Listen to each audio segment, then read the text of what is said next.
Slowly the truth is loading. I'm weighted down. Hi there and welcome to this, our first vidcast for new media journalism in 2010. My name's Greg Treadwell. Okay, well 2 years ago I interviewed the multimedia editor at the New Zealand Herald, Jeremy Rees, and asked him what was the thing about new media journalism that print-based reporters would find the most challenging if they shifted into an online environment. At the time, Jeremy said very definitely speed. Online reporters would have to work much faster than they were used to, and that would be very challenging. That would be the biggest difference, he thought. Well, 2 years later, I asked him the same question, and his answer was surprisingly different. I do think it remains a big part of it. You know, if you are working in print, you have a deadline that's sort of 8 hours away, whereas now, you know, whether you move on to an online, you've got to file now or be talking to people now. But I'd say it's a huge part of the change. I wouldn't say it's all of it, and I think it's amazing to think that I said that 2 years ago with such conviction. 2 years later, now, you know, things have changed. You know, I would say there's a whole lot of things that I think a print journalist would find difficult. I think the most important thing, probably beyond speed, would actually now be that whole idea of news as a conversation. The idea of people out there wanting to discuss what you're writing, wanting to help you with what you're, with what you're working on, whether on video or whatever. You know, that idea that you don't simply sit there and write a polished, perfect 400 words that sits in a newspaper and tells everybody what's going on. That you're part of a process of learning and sort of passing on journalism. And I think that I think is a huge mind shift change. I'm not necessarily sure it's always necessarily comment so much, but they could be either voting with their feet as to what they want to read, voting by search engine as to what they want to search for, by topic, which everyone now looks at. They could be talking to you on social media, they could be wanting to comment, they could be offering sort of advice. And I mean, we've had the example, and I'm not necessarily sure it's a great example, but recently of stuff.co.nz in Fairfax putting all of the MPs' expense claims online and asking people to look through them.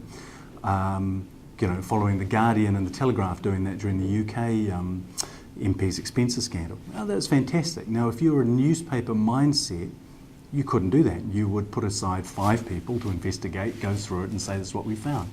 You know, it's a very big flip to go, listen guys, we haven't got enough time for this.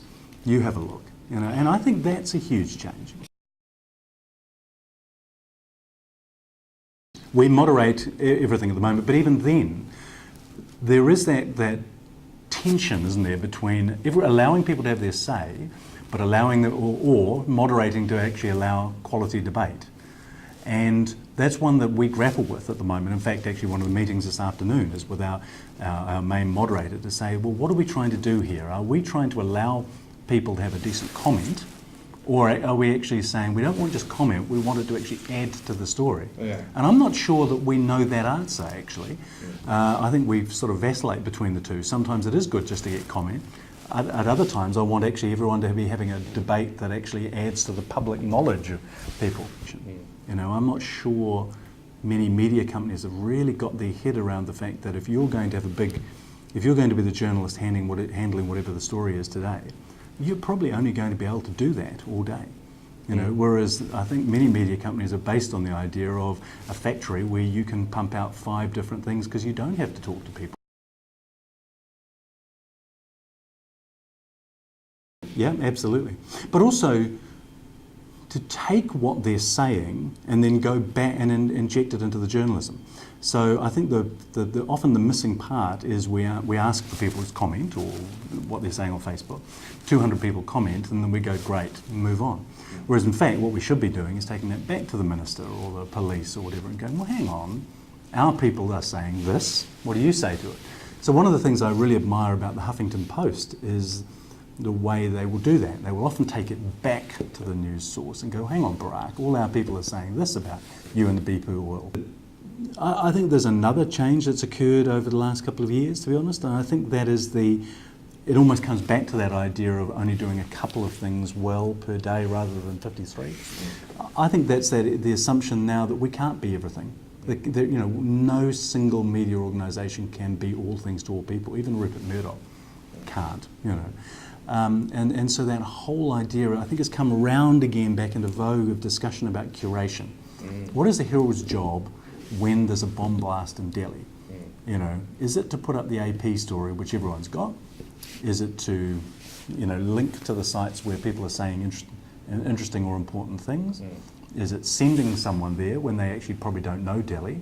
Increasingly a great believer in that whole model of saying, well, we're not there in Delhi, but we think that these are some of the best what people are saying. The question then becomes, how exactly do you know which one's the best? Well, with difficulty. It's the big issue for all of us. But interestingly, we did a whole lot of focus groups recently where we asked people specifically that. What do you think about speed?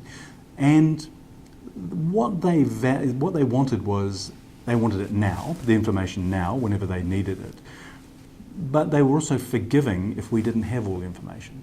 So the focus group said to us, as long as you tell us we're not sure, we will trust you when you're not sure. So rather than you playing God and saying, we know all this, and then it turns out to be wrong. A couple of years ago, we were still very much text and photo based. Now, just sort of off camera, we are building a virtual video studio where I want to be trained much better in editing video myself, so I'm lining up to be the first person to go through.